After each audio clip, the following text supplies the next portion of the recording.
देखिए देखिए, ये भोड़ी घोड़ी लाल लगाम कभी भी अपनी हरकतों से बाज नहीं आएगी। बेशरम को ये हमेशा के नखरे करती रहती है। बस इसके दिमाग और दिल में एक ही चीज़ चलती है कि मैं अपने चैनल पे डॉलर कैसे बनाऊं। तो वेलकम है सब लोग को आपको मेरे चैनल पर देसी परी ब्लॉग में, और आप सब लोग का स्वागत है। कैसे हैं आप सब? उम्मीद करती हूँ आप सब ठीक ठाक होंगे। अल्हम्दुलिल्लाह मैं भी बिल्कुल ठीक ठाक हूँ। जैसे कि आपने देखा कि हमारे विनय सर भी अभी सामने से चलकर आए हैं। विनय जी, किशोर जी, ये दो सुप्रीम कोर्ट के वकील हैं और ये भी सीमा के केस में अभी रुचि दिखा रहे हैं, और इनकी भी इच्छा यही है कि हम इस घुसपैठी सीमा हैदर को देश से भगाएं यहाँ से, क्योंकि हमारे देश में इसका रहना बिल्कुल बनता नहीं है। क्योंकि ये घुसपैठी है, इलीगल तरीके से आई है। क्योंकि 48 घंटे का जब अल्टीमेटम हुआ था, हर कोई यहाँ से निकाला गया था, भले वो किसी भी स्थिति में हो, किसी भी एज का बंदा हो, भले वो 10 साल से रह रहा था, 12 साल से रह रहा था, या उसकी अभी अभी शादी हुई थी, या कोई औरत माँ बन गई हो, या बीमार हो, जो भी कंडीशंस थे उनको 48 घंटे में निकाला गया था। पर ये अकेली घुसपैठी एक ऐसी औरत थी जिसको यहाँ से नहीं निकाला गया। तो ये बात कहीं ना कहीं सबके मन में खाई जा रही है कि हमारी सरकार आखिर कर क्या रही है। 48 घंटे में उन लोगों को निकाल दिया गया ना। उनका देखा कि भाई वो बच्चा एक माँ से जुदा हो रहा है, कि एक पत्नी बाप पिता से जुदा हो रही है, या एक पत्नी अपने दूल्हे से जुदा हो रही है जो अभी हाल ही में शादी की हो।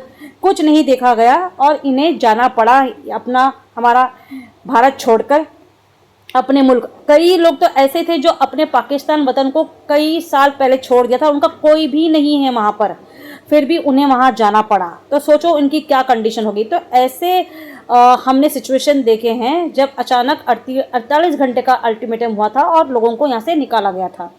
पर सबके दिलो दिमाग में यही क्वेश्चन अभी तक भी है कि इस भगोड़ी को क्यों नहीं निकाला गया। आखिर क्या बात है इसमें? सरकार हमारी क्यों सपोर्ट कर रही है? सरकार कर रही है, या कौन ऐसे गिने चुने लोग हैं जो इसको सपोर्ट कर रहे हैं और इसको अपने मतलब से यहाँ रखा गया है? तो यही वजह से मोमिन मलिक तो थे ही इस केस में, हैदर भाई के वकील थे, वो हैदर के वकील थे, और उन्होंने बहुत कोशिश की इसको निकालने की, उसके खिलाफ एविडेंस जमा करने की, और सरकार को भी उन्होंने सबमिट किया है सब इसके एविडेंस, और कोर्ट में भी दाखिल किया है। पर अभी तक भी कोई ऐसा रिजल्ट सामने नहीं दिखा हमें कि इस भगौड़ी को यहाँ से कोई निकाल पाया हो। मोमिन मलिक ने हर कोई वो मुमकिन कोशिश की, हर कोई वो मुमकिन एविडेंस इसके खिलाफ सबूत किया, और सब कुछ उन्होंने कोर्ट में सबमिट किया है। बस हमें इंतज़ार था कि हैदर आए और दोनों की पेशी हो और कोर्ट में ये सिलसिला चले उन लोग का, और कुछ ना कुछ तो रिजल्ट आता अगर हैदर यहाँ आता तो। पर अभी वो मुमकिन नहीं है, आप लोग जानते हो। पर अब इस मुहिम में ये दो भाई हैं, जुगल किशोर और मिस्टर विनय, उन्होंने भी ये ठानी है कि इस भगोड़ी को हम डिपोर्ट करवा के रहेंगे, क्योंकि इसकी सज़ा एक ही है कि वो यहाँ नहीं रह सकती, इसको नागरिकता बिल्कुल भी नहीं मिल सकती है।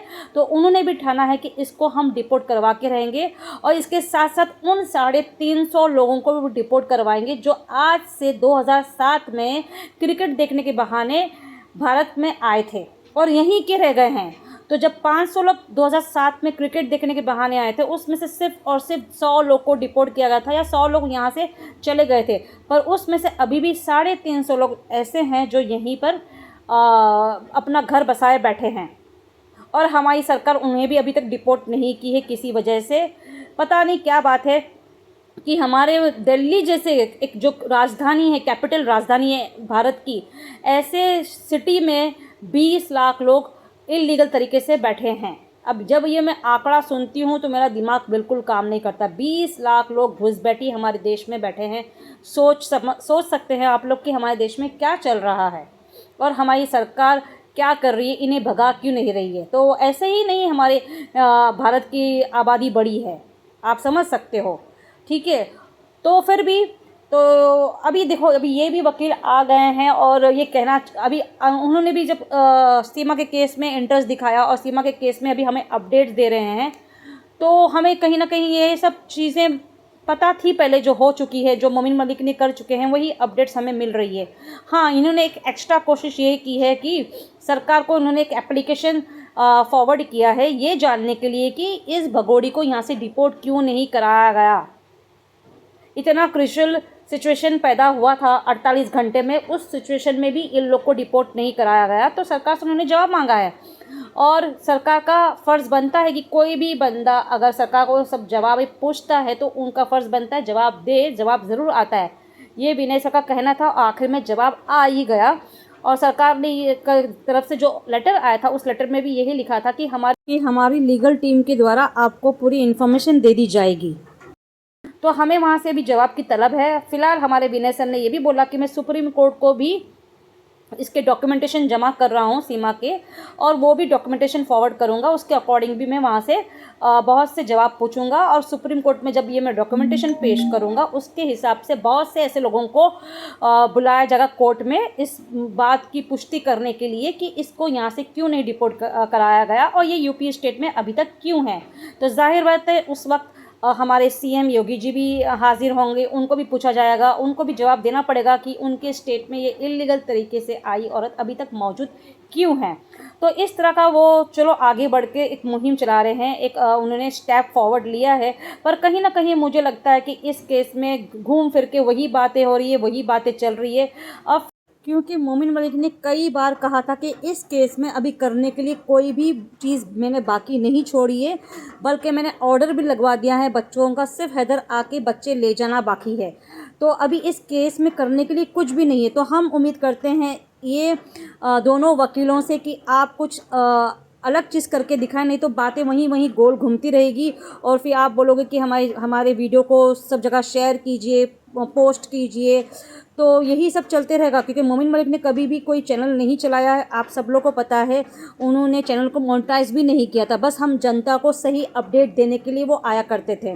तो मैं तो यही बोलूँगी कि अभी ये जो वकील आए हैं सामने से, अगर कुछ हमें अच्छे स्टेप्स फॉरवर्ड लेके दिखाते हैं, इस केस में रियली कुछ नया करके दिखाते हैं तो हमें अच्छा लगेगा और हम जो चीज़ सोच रहे थे वो आप करके दिखाएंगे तो बहुत अच्छा रहेगा। नहीं तो घूम फिर के फिर बातें वहीं आ जाती है और टाइम ज़ाया होते जा रहा है और निकल के कुछ भी नहीं आ रहा है। तो फ्रेंड्स आप लोग कमेंट्स में ज़रूर बताइएगा आपके हिसाब से ये जो वकील लोग फॉरवर्ड स्टेप लिया है वो क्या सही तरीके से ले रहे हैं। आपको क्या लगता है ये वकील हमें एक अच्छा रिज़ल्ट ला के देंगे? जो मुहिम उन्होंने चलाया है, फिर से कोशिश की है, कहीं ना कहीं इन्होंने स्टेप आगे लिया है। एपी सिंह के भी अगेंस्ट जा रहे हैं और हाईलाइट कर रहे हैं कि एपी सिंह कुछ सही नहीं कर रहा है और यही एक बंदा है जो इस घुसपैठी सीमा हैदर को यहाँ भारत में पनाह दिए।